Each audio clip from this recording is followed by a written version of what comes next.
Hey gang!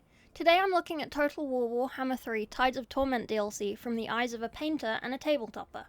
Games Planet was very lovely and provided me with an early access key and a discount code for the DLC. I've put my link below and you can use code FROGGY for 9% off, and they have some pretty nice other stuff over there as well. Tides of Torment brings the Slaanesh Dechala and her entourage, the High Elf Sea Lord Aislinn and his gang, and the Warriors of Chaos Arch-Sorcerer Sayl the Faithless. I shall not be denied anything.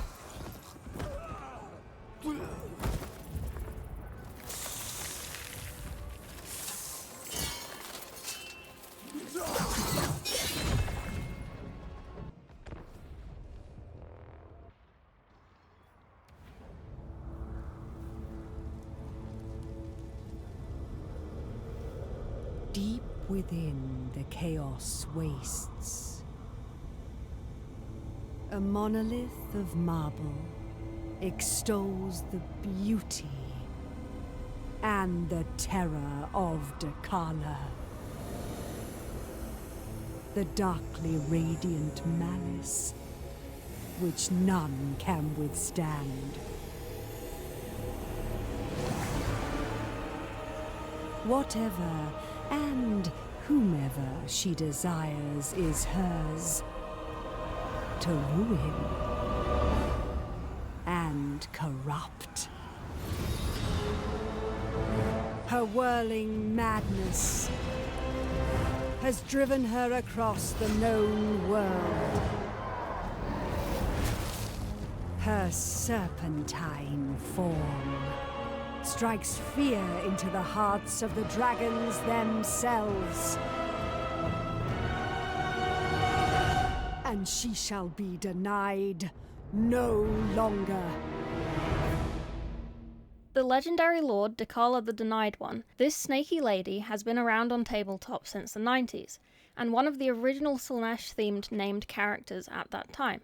She has amazing lore filled with the classic Warhammer themes of stalking, torture, murder, and revenge. Married to a demon prince, she was given skills and powers, and was so great at her slaughter that Slaanesh gifted her his mark, and she fled to the Chaos Wastes. Her hubby was mad about it, but Slaanesh made him a deal. If Dechala agrees to return to you of her own volition, then she is yours to do with as you please.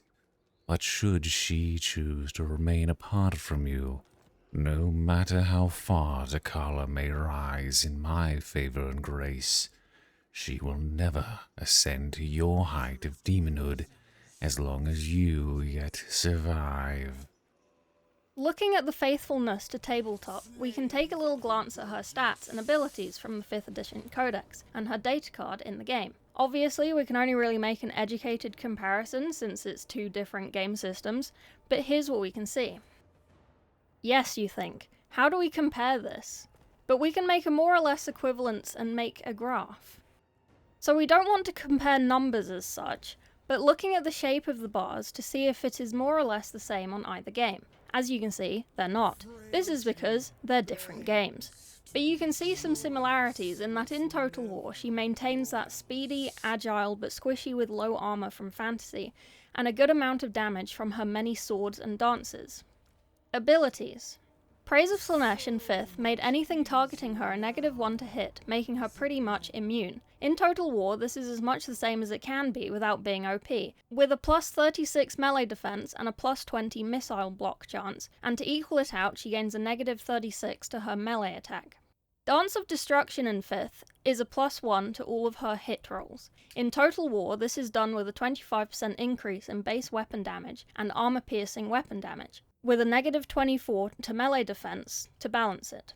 The last dance is Dagger Dance. In 5th, this is essentially a shield that deflects up to 3 attacks, but each deflect costs 2 attacks. In Total War, they've pretty much just gone with a very strong shield, adding 40 armor and 25% damage resistance at the cost of -15 to the bonus to infantry, and a -25 base weapon damage and a -25 to the armor-piercing weapon damage. This is pretty accurate to her on tabletop, with the added balancing needed for a game like Total War. I'd say they did what they needed to have a viable army leader while keeping it close to how she would behave on tabletop.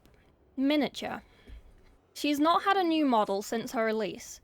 She was metal cast and a goofy looking little Warhammer from back in the 90s. If you were to get her now, I would recommend a little kit bash using an Age of Sigmar Morathi or a 40k Fulgrim if you want the henchman arms, and then robbing a Sinessa Voice of Slaanesh for extra arms if you used the Morathi, and finding some pretty swords for her to hold as well. If you wanted to make her to the size she was originally, then there are some good snake ladies in Daughters of Cain Spearhead box, and you can steal extra arms from the knifey ladies in there as well. The rest. The lord she brings is a Chaos Sorcerer Lord of Slaanesh. There are a lot of options for these, essentially a spooky wizard looking guy. This is the current model, this is from Age of Sigmar, and there's also a Sorcerer of Chaos and its old world, which is Warhammer Fantasy, which is what Total War was based on. If you wanted to get one to look like the in-game Sorcerer, I would recommend the Age of Sigmar Slaves to Darkness Chaos Sorcerer Lord, and just swap out his cloak for some sweet pauldrons. The legendary hero in this pack is called Striker the Swords Veneer. This guy is from the 6th edition. Slaanesh made him god-touched and gifted him a fancy boobed snake to ride like a horse. Yes, I have censored the snake horse boobs. If you wanted to paint him today, I would recommend grabbing a Seeker of Slaanesh for the mount. None of the Slaanesh mounts have boobs anymore, soz, and using a 40k Drukhari Archon model for the guy. I would also leave off the hip armor flares and the back hook spine thingy, and replace the shoulder pads with something more soft. Not gonna lie, plain Space Marine shoulders or Stormcast shoulders would probably work for this. Her heroes are a Druchi Anointed from 6th edition and an Exalted Hero of Slaanesh. For these I would point you towards the Simbaresh Twin Souls or the Myrmidresh Painbringers in Age of Sigmar Hedonites of Slaanesh. It's hard to place units like these outside of the game because the old world at the moment has not released new Chaos models outside of Warriors of Chaos, which is more Viking looking burly men. The melee cavalry, called Pleasure Seekers in Total War, have the same boobed snake mounts. The closest you're going to get now are probably the Seekers of Slaanesh models from Age of Sigmar. The only difference really being that they have crab claws and legs on the snakes. For the infantry, you have the Devotees of Slaanesh in the game. Their models in game look a bit more human-like, but there isn't really a good equivalent visually, but the Demonettes of Slaanesh would be a good stand-in for the tabletop. To make the Devotees of Slaanesh with crossbows is a bit more difficult, as the only ranged infantry on tabletop for Hedonites of Slaanesh are the Blissbarb archers, which use bows instead of crossbows. For your monstrous infantry, in the game, Champions of Slaanesh are snaky ladies with a bunch of extra arms. On tabletop, if you wanted their look, I would recommend the Myrmidresh Painbringers or the Simbaresh Twin Souls, and bash them with some Daughters of Cain Bloodstalkers for the snake legs. Slangors in the game are beastmen but Slaanesh colour. On tabletop, they had two models in the 80s, but today I'd recommend looking at Slangor Fiendbloods, which is their Age of Sigmar crabby glow-up, or you would stick with the Beastman Chieftain from the old world to have a whole unit of them, like in-game, with the Beastman Brayherds Battalion. And you can't have a new Total War character without a monster. For Dechala, this is Praeton. In-game, it looks very accurate to its original model from the old Forge World resin shop. I'd recommend other monsters in tabletop, but surprisingly, this one still exists. So it's still resin, and it's still the same sculpt, which is pretty cool. Last up, to fill out her roster, there are the Regiments of Renown. These are essentially hired militia that are decorated to look like whoever they are in the army of. The ones we get with Tides of Torment are the Marauder Horsemen, renamed to the Riders of the Mighty Serpent, a Seeker Chariot, renamed to the Heralds of Excess, Champions of Slaanesh, renamed to Pleasure Guard, and a Praeton, renamed to the Scourge of Arden. Overall, to get all of these and do the kit bashing, I think you'd end up with a pretty cool army. Probably illegal for anything but Total War themed custom tabletop games with friends. And if you wanted to have a legal army, to play, then I would recommend sticking to Age of Sigmar models as your base and rules, but still use others as proxies for actual Age of Sigmar units, either Hedonites of Slaanesh or Daughters of Cain as your base, depending which rules playstyle you prefer. And if you do want to go to 40k and completely clear out of fantasy, then I'd recommend looking into Drukhari. They're pretty similar in playstyle and rules to lots of the Slaanesh things in Age of Sigmar and Old World. And then if you wanted to be a bit more experimental and branch out, you could look into the Emperor's Children, which are the Chaos Space Marine faction for 40k, and Demons of Chaos. They don't have a lot of Slaanesh models, it's sort of a mix of all 4 of the gods, so whichever you prefer. I am the storm of vengeance.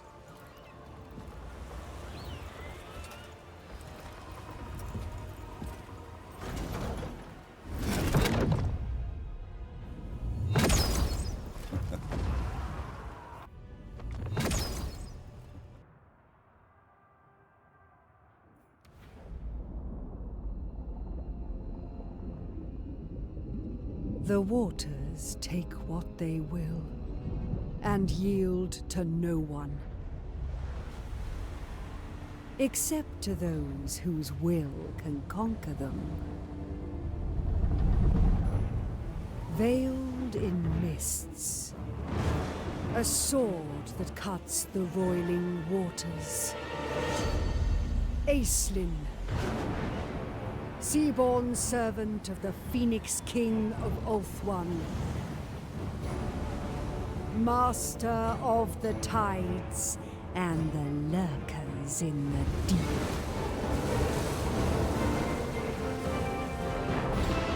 For those who dare oppose him, he'll leave them ruined in his wake. The legendary Sea Lord, Aislinn the Pernicious. This little guy was the prince and sea lord of Ulthuan, a classic high elf with too much pride and extreme racism to human, dwarfs, and halflings. He never had a miniature on tabletop, so we can only compare to how he sounds in the lore that we do have written down. He was born into a position of the commander of the navy. He oversaw violent campaigns against the Norsa and vigilante raids on Marienburg to get revenge for a pirate raid of Sardenath. The High Elf Phoenix Court didn't like this and thought his Norska genocide was too much, but the Phoenix King Finnebar promoted him to Sea Lord, the supreme commander of the navy. He did a lot of fighting about and was eventually shipwrecked and washed up with amnesia. He gained the name Mathlan after the god of the sea. He used this in the end times to summon the wrath of Mathlan upon Tyrion, another high elf playable in Total War. Tyrion was also the one to kill Dechala in the end times. In lore, he can summon bottle green worms via the grace of Mathlan that are able to sink the largest of ships, and he has a white and blue star dragon that can breathe fire. Since he never got a playable tabletop model, we're going to see if these things are included in his abilities and part of his army, etc. Stats. As a boatman, he himself is a little squishy health-wise, but he makes up for it with high armor, very high leadership, and decently average attack stats. He suffers a little on speed, but who wouldn't with 90 armor? Abilities. Stand Your Ground is essentially a bolster ability affecting units in his circle. It increases melee defense by 24 and leadership by 16. This is a good ability for preventing your troops from routing in a pinch and giving that extra little defense so you can turn the tide of battle, pardon the pun. Master of Mists is what he used in lore against the pirate attack in Marienburg. In lore, and in Total War, this creates a mist to cover him and his units in range so that they are hidden and can shoot without breaking that hiddenness. In the game, this gives a shooting range increase of 50%, armor-piercing missile damage plus 25%, and increases the reload skill by 20 for faster, more efficient reloading. Iron-Handed Captain is an AoE rally, increasing leadership by 100 and only affects units where leadership is broken. His only ability that does not affect other units is Foe Seeker. He gives himself 25% speed and 25% charge speed, along with -1% vigor per second. In the lore, this is reminiscent of his classic high elf need to seek revenge and destroy quickly without much planning. If there was planning involved, then he would probably also gain some form of attack damage as well. Looking back at his lore, he doesn't seem to be able to summon green worms from his abilities, but he does have a fair few summons as part of his army, such as the sea elementals and the oceanids. Miniature. Since he never had a mini made, we can only see what he would have looked like through various official art published by Games Workshop. There's not much to yap about here since Total War team have essentially recreated this artwork with a few small changes. They've changed the fluffy Muppet sleeves for a more simple blue tunic and embellished his greaves with fins. To create him on Tabletop, unlike Dechala, the Old World has the High Elf range already. I'd recommend grabbing a High Elf Lord pack for the standing lad and a mounted pose, lose the horse, and pick a dragon. You could also steal a hat from the Lothern Seaguard champion. In the Old World, you have the pick of a more classic dragon called Lord on Dragon, and a long-necked dragon from Sorceress on Black Dragon. It would just depend on which vibe you like better. If you want even more choice, in Age of Sigmar, you have Karazai the Scarred, and Krondis, son of Dracothan, or you could look at Ionis Cryptborn, Warden of the Lost Souls. I think this is a great pose, but the armor's a bit welded on, so you'd have to either scrape it and resculpt the top of him, or keep it. For keeping it, I'd probably scrape the skulls flat and fill around them and the eye sockets to make the panels flat on the top of its head and shoulders. The rest. For most of these, they're covered by the Lothern Seaguard box set in the Old World. There isn't really a similar faction in Age of Sigmar or 40k. Aislinn's Lord is his sea helm. From the Lothern Seaguard box, I would use the champion with the fancy hat. On the old model, he had a trident and a shield with a holstered sword, so you could potentially find a trident and give it to him. Next is the legendary hero, Caradrian. This is a named boy with lore. He was the captain of the Phoenix Guard who bears the glowing rune of Asuryan on his 5-head. Strangely, in the end times, he defended the shrine against Aislinn, but Total War is before the end times, so I'll allow it. To paint him now would be grabbing a Phoenix Guard box and using the tall helmet with halberd guy. Pretty much same, but can't see his massive forehead. Mist mages are Azure wizards. The only mages in the Old World at the moment are the High Elf mages, and they look a little too fancy compared to the little guys in the game, but that's all we have. In the infantry in Total War, you have Ship's Company, which look just like the rest of the normal boys in the Lothern Seaguard box with various weapon options. Then there's the Sea Elementals and Oceanids. These don't have models outside of Total War, but we can use the endless spells from Age of Sigmar to stand in for them. In the Disciples of Tzeentch's endless spells, there is a rather nice fire dragon called the Demonic Simulacrum that, when painted blue, looks quite like the in-game model for the Sea Elemental. There's also the Sylvaneth endless spell, Gladeworm, which would work as a stand-in as well. For the Oceanids, I would also look towards these endless spells, or potentially the Idoneth Deepkin manifestations that could work visually as well. The monster, a merworm, is a big fish with little leggies. In the game, he looks a little more lizardy than the original sculpt, but an attempt was made and we appreciate the attention to detail. A cool looking chonky boy. He then has a couple of flying chariots. The Lothern Skycutter with the option of bows or bolt throwers. These are both on the High Elf stock with both weapon choices, and look as close to identical in Total War as to the minis. I imagine for most of these, they just did a 3D scan of the miniature and then polished it up for animation and texturing. Last up are the Regiments of Renown, also with 3 renamed normal units, like in Decala's. He has a ship's company called the Company of Calandirian, Sword Masters of Hearth called Blades of Hearth. These have miniatures, including the long blue ponytails we love to see, and a named merworm, Sayl One-Eye. I feel like whoever named this was having a little giggle while typing it, because I did. In conclusion, for Aislinn, it would be pretty easy to rebuild him and his Total War army for Tabletop, since the High Elves are one of the biggest ranges in the Old World at the moment. If you wanted to look into Age of Sigmar or 40k for something similar, it's a bit iffy, because there aren't really any naval-based factions in either game system, but you can kind of go by vibes and fashion along with playstyle on the land battles. So in Sigmar, you could look at Idoneth Deepkin. They are the underwater elves with fish and sea monsters and spells. Playstyle-wise, they're a little more wizardy in the same way as Aislinn is in Total War. If you don't like the look of these, then you could go more towards Sylvaneth with Everqueen Ilariel, who Aislinn obeyed the commands of in the end times. They are very planty and tree-based rather than water and sea, however. In 40k, the only elf faction is Aldari, but beyond also being elves, there isn't really that much similar there either. And a controversial one for you, since Aislinn is in ships a lot, and he does a lot of being in a vehicle, you could look towards a more vehicle-focused army, like Tau. They don't do magic, but you can bombard everything and anything while yelling sea shanties at your opponent. And divide, conquer, and reap the rewards.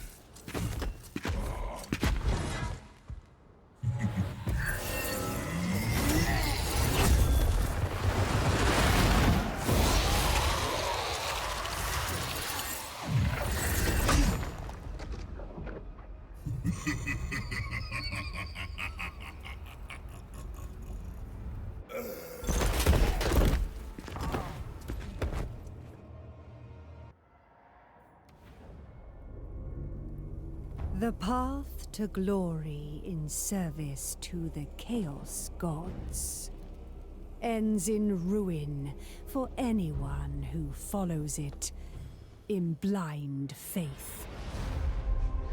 Yet Sayl the Faithless walks a path of his own making. Though blind, his otherworldly sight shows him the way.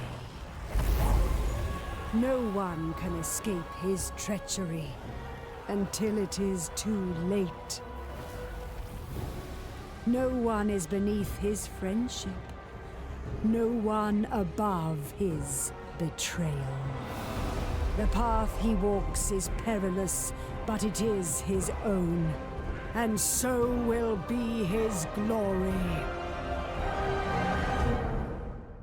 Sayl the Faithless, the Twisted Seer of the Wastes, started as an apprentice to Shalkane the Vile. This didn't last long as he sabotaged a chaos ritual and melded the other apprentices together into Nightmare the Spawn. After this, he was the overlord of the Dolgan tribes, harassed Tamarkin's great army of Nurgle until they joined up, and they went on a nice little pillage together. He's battled the Grand Cathay and goblins before making a deal with the Chaos Dwarf Lord Drazhoth. Sayl and Tamarkin fought their way to Nuln, the birthplace of Magnus. The Empire of Man had floating platoon forts and bided their time well and ended up destroying Sayl and the attackers. Like Dechala, we have his character sheet from the 8th edition to compare to the data card in Total War. Stats. We're going to make another graph. So like Decala's, these do not mirror each other because they're from different games, but there are similarities in good strength to melee attack and kinda mid-toughness armor value, decent initiative and charge bonus, and the high leadership stats. I will say on the tabletop sheet it does have the stats for Nightmare with him. I didn't put those on this graph, but they would help bolster the tabletop side to look a little more like the Total War side. I didn't because in Total War, Nightmare is just a summon that he can direct to charge in a straight line. Abilities. In Total War, he has 2 abilities. In Tabletop, he only has spells. This is mainly due to in Total War, Nightmare being summonable through the Nightmare ability. Fight or Die raises the melee attack by 24 and leadership by 16 over an area. This is a general rally ability that makes sense with his Overlord lore. Nightmare the Spawn in Total War is a high damage battering ram against multiple units and armor. It just spawns in through a portal and runs into another at the other end of its sprint track. In Tabletop, the only similarity to this is the 2d6 to move, and its special Shadowkin rule, which makes it hard to target as if it's in the Total War portal it pops out from before it runs. It doesn't have its own stats in Total War, as it is essentially an untargetable, healthless object.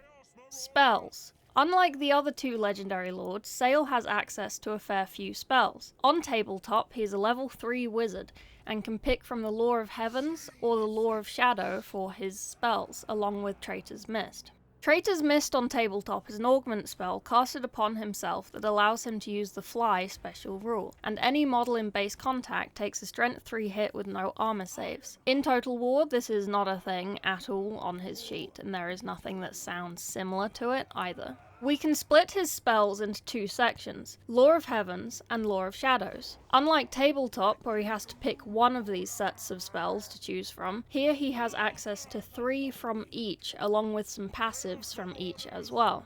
Wind Blast is from 2nd edition rulebook, a magic missile that pushes an enemy unit d3+1 away from the caster. It does no damage unless the unit pushed hits terrain behind it. In Total War, this is similar, but it does 20 damage per second and adds the Windstruck buff to units affected, which decreases their movement in every way that it can.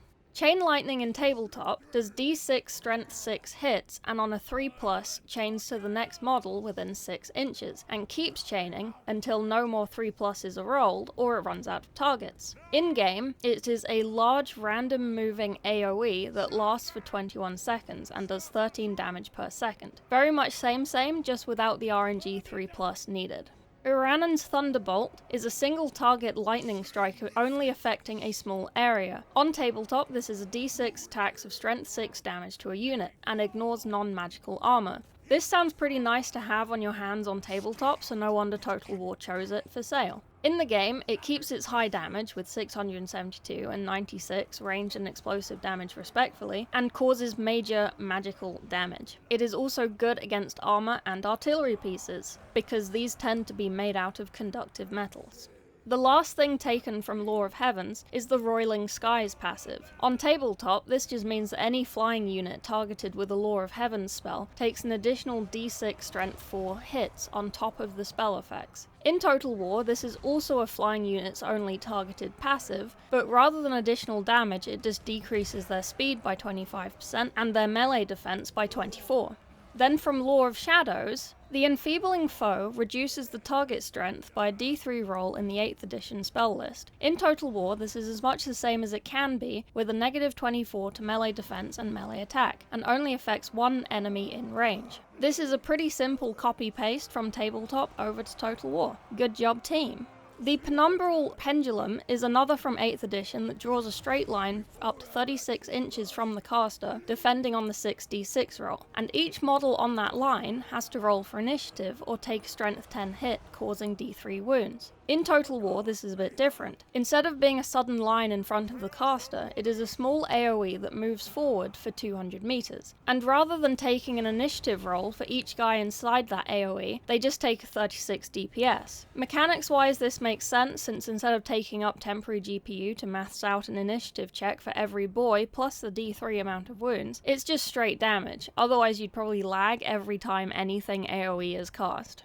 Occam's Mindrazor on Tabletop essentially just switches the leadership value with the strength value when they roll to wound. This is useful as most things have decent leadership on Tabletop, and high strength values are saved for more considerable units. So say Sayl casts this on a unit of Marauder Horsemen. They have a base leadership of 6 and strength 3. With an Occam's Mindrazor cast on them, they now have the strengths of 6 for their next wound roll in melee. In Total War, this is once again simplified to save resources, so I don't blame them for a lot of the changes to high complexity things like spells. In-game, it gives the chosen unit magical attacks and a 50% increase in base weapon and armor-piercing weapon damage. I think this is fairly fair, as a majority of tabletop units in Warhammer Fantasy that Total War is based upon had close enough to half the leadership value as their strength. So it's kinda like we averaged it, and this is fine. Lastly, the passive from Law of Shadows is Smoke and Mirrors. On Tabletop, this is pretty fun, as whenever you cast a spell from Law of Shadows, you can swap places with a model of the same type as the caster. In Total War, it's not so fun. Sayl just gains 10% speed, turn speed, and charge speed on every Law of Shadows cast. The biggest other change is that it's not just on Sayl, it is on Sayl and his immediate area.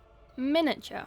He had an old model in Tabletop, a tall, slender little guy with his fancy staff and helmet. Total War have done very well in recreating this in-game, the only change really being to the head of his staff being more obviously 2 snakes rather than the coiled up lump on the original. If you wanted him on Tabletop today, you would be looking at an Age of Sigmar Chaos Sorcerer Lord, but need to sculpt the snake scarf and iconic center eyeball on the helmet. Otherwise, in the old world, there is a Sorcerer of Chaos on a Chaos Steed in the Warriors of Chaos, but no unmounted version. You would also need to swap out his head for a more same looking helmet like from the AOS Sorcerer and sculpt the snake staff too. The last option would be a Sorcerer of Chaos model with a sculpted on helmet, snakes and cloak. The rest.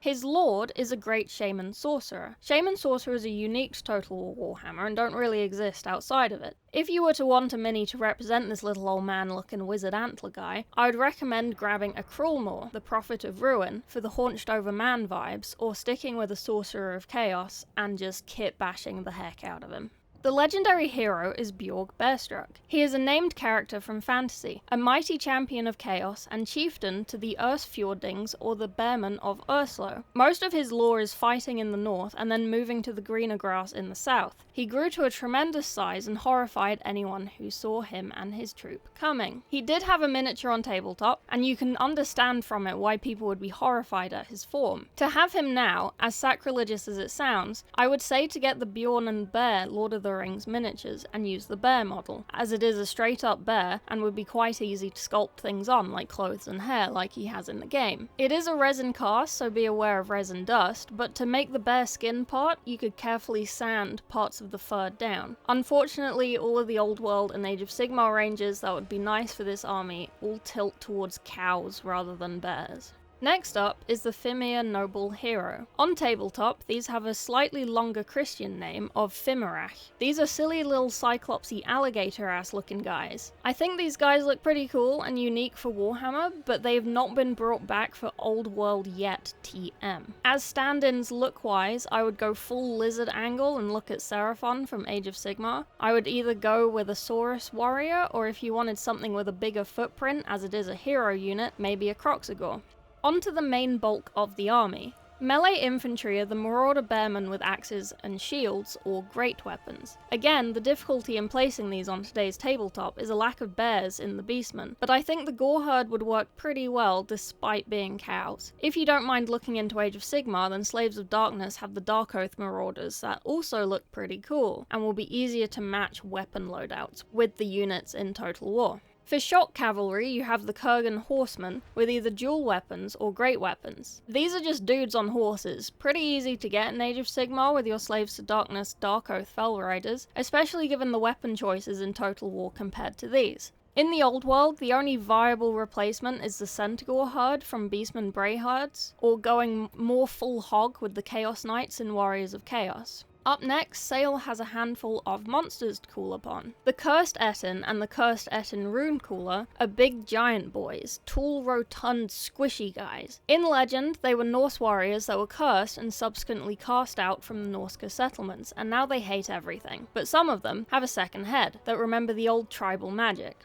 In the Old World, you could get the giant from the Orc and Goblin tribes faction, however I think to match the Total War model, the Age of Sigmar Sons of Behemat range are a lot closer to physicality. You would just need to harvest them an extra head. Chimera are giant three-headed children of chaos. Its mini has been through 2 iterations, one from 3rd edition and one from 8. If you want one, you can still get the same one that was around in Fantasy for Total War Warhammer. The last monster on the list is a Dreadmore, basically the sandworm thing from Dune, but a bit smaller. They are reported to be covered in stinky slime as well. They did have a Forge World mini once, but it is no longer available. The only similarly snake-like wormy guy is the Bloodrack Viper from the Daughters of Cain Endless Spells. I think if this was painted the grey, green and yellow of the Dreadmore, with the drips being a bright green poison colour for the stinky slime, it would work pretty well as a proxy. And lastly, the Regiments of Renown. Unlike Dechala and Aislinn, Sayl has 4 Regiments of Renown that he has access to. For most of these, just getting the Warriors of Chaos, Chaos Marauders Army Reinforcement set would have you Gucci. The Marauders with great weapons are called the Worshippers of the Crow. The Marauder Horsemen are the Riders of the Mighty Serpent. The Marauder Chariots are the followers of the Great Eagle. These are just called Chaos Chariots in the Warriors of Chaos in the Old World range. These look slightly more fancy than the ones in game, but Total War may have just run out of triangles to sacrifice. And lastly is the Bloodshriek Chimera. It's a chimera.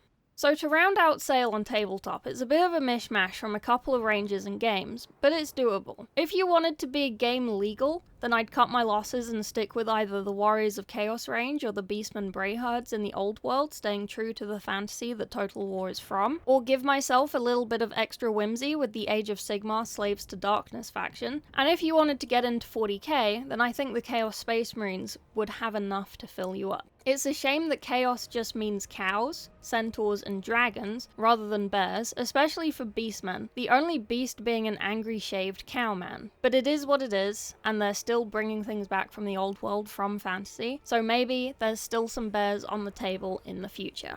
So they all sound really interesting, and they don't seem too inaccessible to build for tabletop. I did have fun playing them for this little video, definitely got me wanting to paint some more in Old World, since my pile of shame is mainly 40k with a sprinkle of AOS. I also don't actually play a lot of Total War, and these actually made me think about, maybe I should. Especially with Total War 40k now announced, I am very interested towards that. So yeah. Check it out on Games Planet using my link and code for a cheeky discount if this has made you a little bit excited or interested to see the models in game and seeing how they play for yourself. To buy the minis, just find a local game store near you. It's always cheaper than direct from Games Workshop, and if you're in the UK or the EU, check out my local game store with my affiliate link also in the description. Thanks!